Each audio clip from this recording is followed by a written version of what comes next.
Well,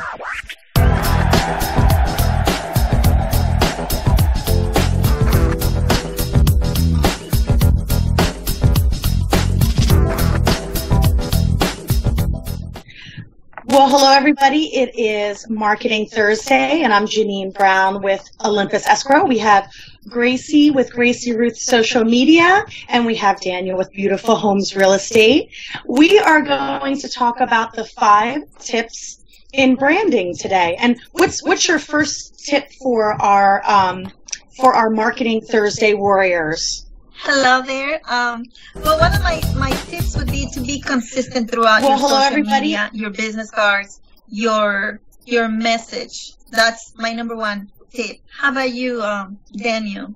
Yeah, definitely consistency would be a big one. I know that just recently I was ordering some new cards and I was thinking about switching up my logo. But like you say, you have to be consistent across everything so everybody can see it. So I think if I do end up switching out my logo, then I have to maybe start changing all my logos on all my websites and Facebook. So it is a big undertaking just to change out the logo. I think the other one too you have to consider, another tip, is your audience, right? The audience that you're going after, because you know your audience may be modern, or I know that my logo is a little bit more, you know, kind of like handwritten. So that's something that you have to kind of keep in mind who you're talking to. And when you're looking online, because especially when you're trying to tag people for certain events or trying to look up someone, if you start changing it, like I always know that to look for the yellow, and then those colors, I know when I'm looking on social media that it's yours. So you can get very confusing if people are starting to change everything if you don't at least have some kind of cohesiveness when you're trying to market. Like with our, you know, especially with all the Facebook live shows, that's why when I'm doing the playlists and I'm trying to put things together, I try to use our flyer in front of it so it's consistent, so that when they're going on my YouTube channel and they're seeing the playlists, that they know this is Gracie, Daniel, and Ruth's show. This is Marketing Thursday, or this is whoever. That way, you know, it's consistent, or our lunch and learns. Stuff like that. So I think that that's a very important tip. Right, because that's also part of that will keep us top of mind. They will remember that. It's like Coca-Cola. You see the font, you see the color, you know Coca-Cola. So it's the same thing. Okay. How about tip number 2, Gracie? What do you have for tip number 2? Make it official and professional. So if you want to have a logo, don't Mickey Mouse it, you know, make sure it's done by a professional. So because it's not just a logo, it's you who's representing. It's you as a business, as an entrepreneur, and as a person, and you want to be you know, professional. And I think it wants. What do you think about that, Daniel? Because I think that it should. Like, I love your logo that we have on there. It's kind of a cartoon, and I've seen that with many realtors where they use their personality and they use humor, or they're consistent using other things. And I think that that's pretty important, because what I find is that most people they like your personality, so you should use that with whatever you're doing to market yourself, whether it's a cartoon you or a sketch you or whatever it's going to be, so that way it kind of reflects your personality a little bit. What do you think about that, Daniel? I think I do need to change. So you're talking about the images I have on Facebook. So that's really like the one we're using for here is just adorable. I just think that that's so fun. So I do use that one, but I do need to put like a regular picture on there. And for a really long time, I had like this little dragon on there, this little cartoon dragon, and it actually turned people off. And there weren't as many people that wanted to connect with me just because it wasn't like a real picture of me. And then I had the picture from high school on there for a while, so I said, no, I got to take that off. And right now I got the cartoon on there. But no, I definitely need to put a real picture on there. You know, your logo, the little face that you're having on Facebook, it's well done.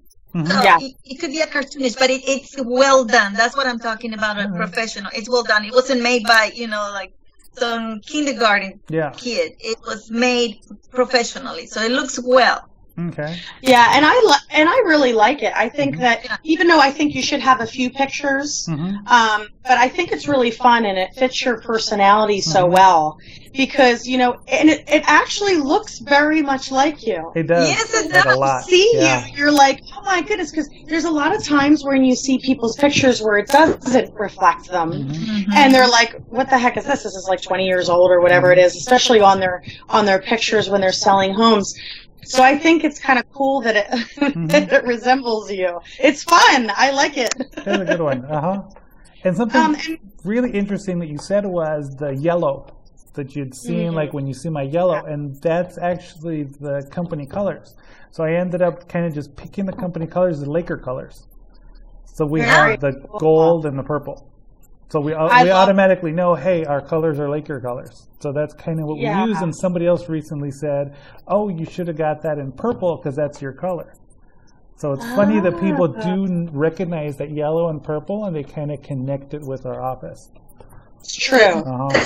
Just like with Olympus. Yeah, with the orange and gold. I mean, that's our colors, and it reflects also culturally, since we're a Chinese-based company. So it does reflect that as well. So I think that you also have to see what your target audience is. Not that all of our target audience is foreign people, but we do also cater to people that are of Asian descent. So it's kind of important too to have that message if that's where you're going to farm or what you're going to end up doing in terms of marketing for your clients. So that's definitely important. It's a little bit more difficult for me because I work for a corporation, so we have to do it as a whole. So we have to reflect for everybody, but you do have to, if you're individual broker or like you, Gracie, you definitely want to figure out who that target audience is, so that way you can be cautious of that as well. Right, and speak to them with my message, not not general to see who gets it, but to the target market, who needs my services. And then number 3. So what's your your third tip for branding? Make your personality shine through your brand.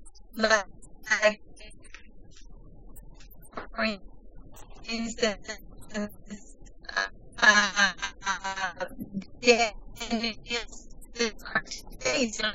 it's him.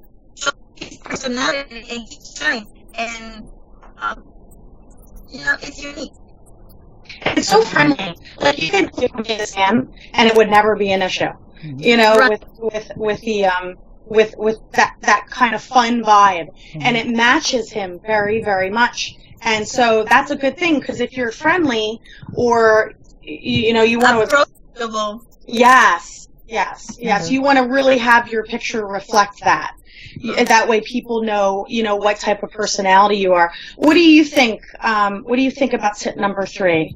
Is that something that you see a lot with real estate brokers, that they make that mistake when they're marketing themselves? They do sometimes. It doesn't connect with who they really are, and it doesn't really connect with the clients that they're going after. Yeah. So I do see that a lot of the time. Sometimes having a smile. It makes a big difference. It does. Like they'll be like way too serious, or they show up like in a 3-piece suit to a barbecue. Like you can't really do that. You have to understand that your clients are not always like that.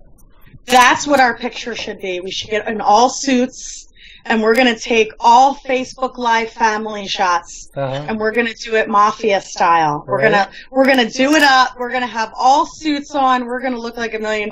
It's like have you ever seen those with the real estate pictures that were awesome? Actually, who had just done a really great one? Bridget, your friend Bridget. I saw that one. Oh, that was fantastic, the one that she did for branding. It was her and her family.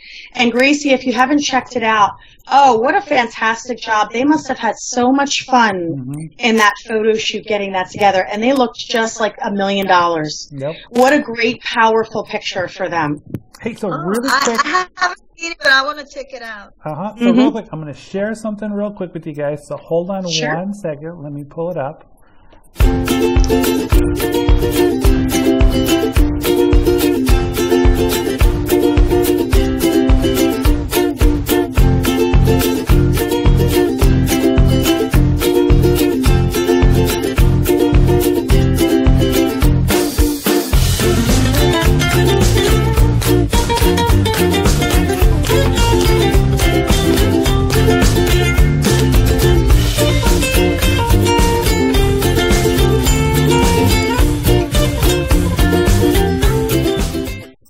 Welcome back, guys. So we're on tip number 4. Okay. So what's your tip for number 4 for branding, Gracie? Find your niche. Are you gonna focus on selling single-family homes, condominiums, land? Just focus on your niche, deliver, and repeat. Wow. Yeah, I like that. And I think what do you think, Daniel, in terms of real estate when it comes to your niche? Because we're ever changing, right? So for us, it's kind of, we need to evolve in order to in order to stay relevant. So once you find your niche, make sure that you're growing, right? And finding what the trend is at that time. But I think your niche is really important because, especially in real estate, because you do have all your different little cities that you can be working on.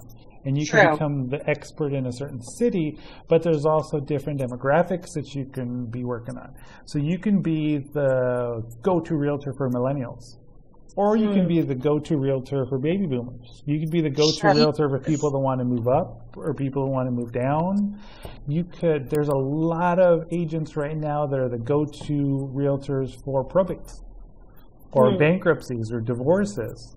So if you start really working on those little niches and then you get it down to the demographics and the geography, you really can do something special and be known as that expert, instead of trying to do one thing for everybody. I think when you're too generalized in real estate, it's very hard for you to build your business because then you're just going out to everyone and you're not focusing on what's going to actually build your business. So that's a really important, especially from a broker, that's a really important perspective because you kind of can see the bigger picture with your team and other agents and see where and when you're training them, I'm sure that's a very important thing to say, okay, you're not going out and trying to sell to everybody. You need to figure out what you're going to do and go from there. And it's funny, all my agents each have their own little niche that they're kind of going after. So I have one agent that's going after notice of defaults. I have another agent that's working on first-time home buyers. I have another one that says, no, I just want to focus on sellers. So that's a lot of fun, too, that everybody's kind of doing their own thing. That's great that each one of them have their own niche. That way, if they work together, they bring the whole pie together. Yeah. Last one, what do you think? What's the last one for branding? Provide an exceptional customer service, because that's also part of your branding. People want to have a great experience. Yes, escrow, going on into escrow, it could be a roller coaster because bumps, show up. With the credit, something with the housing, something with paperwork. But if you hold your client's hand, you will provide exceptional customer service, and that means also communicating with them what's going on. Yes, that's a super amazing point. How about you, Daniel? What do you have to say about that part and what you see? What issues do you see with customer service in the industry, and what's a tip with that for us realtors and people in the real estate field that you could give them to have better customer service? Well, customer service is huge, and I think that a lot of realtors do miss that piece because they'll try doing things. They'll try taking shortcuts, or they'll try doing things the easy way. I hear so many realtors are always saying, oh, I want to get listings. I just want to focus on listings. I just want to focus on listings. But they want to focus on listings because they just want to put a sign in the yard and then walk away. But you really have to go so much further with your clients. And you have to deliver so much service that it wouldn't make sense for them to go anywhere else. I also hear people saying, hey, I started working with this buyer and they dumped me. They ended up finding another agent. And the reason they ended up going with another agent is because that other agent gave them better service. Yeah. I mean, that's kind of the bottom line. So you're supposed to be delivering that full service. Like, your client should never have to call you. Yeah. Because you're just giving them that much attention and that much service. Yeah, and you have to be very careful. I mean, you have to also not waste people's time and not listen. And I think with really good customer service is really listening and respecting people's time. And I don't think people do that enough, especially in our industry. What they do is they try to bombard them with a bunch of homes that they're going to see that is not relevant to what they want. Or they're not listening, because sometimes our clients don't know what they want in the beginning. Because it might be their first time and they have no idea. They've never owned a home before. They don't know, what to expect. So I think that's part of it, right, Gracie? Yes, or they have unrealistic expectations. Yes. And that's part of the most challenging part in escrow is that you have to, like Daniel says when he teaches, you have to tell them that there's going to be, you say 4 No, I just do issues. 3? Three major issues, yep. Yeah, 3 major issues that are going to come up, okay? That is pretty standard. And if it doesn't happen, then you're a hero.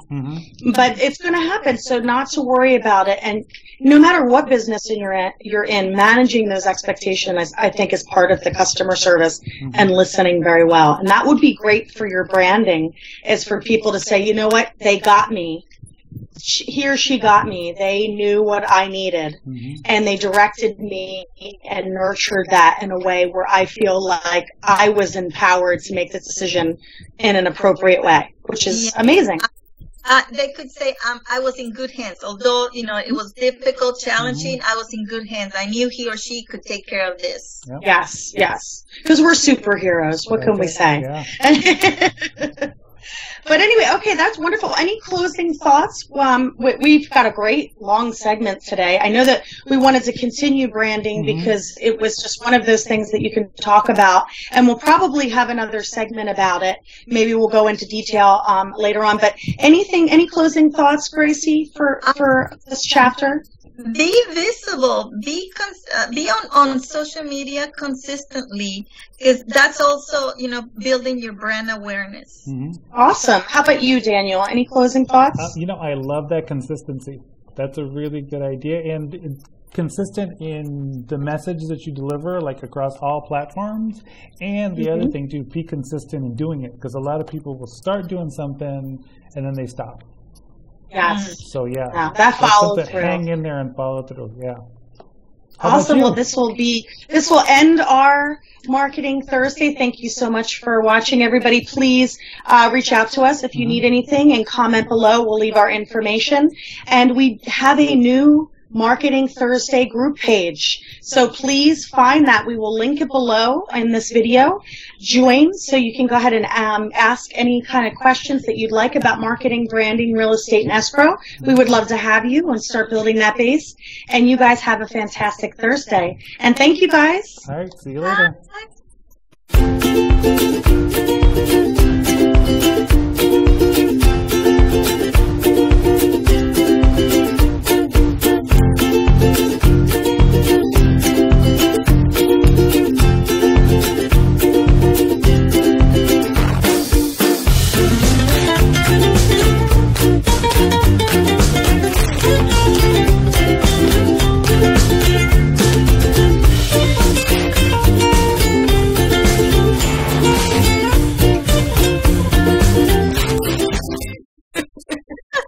It's definitely all about branding.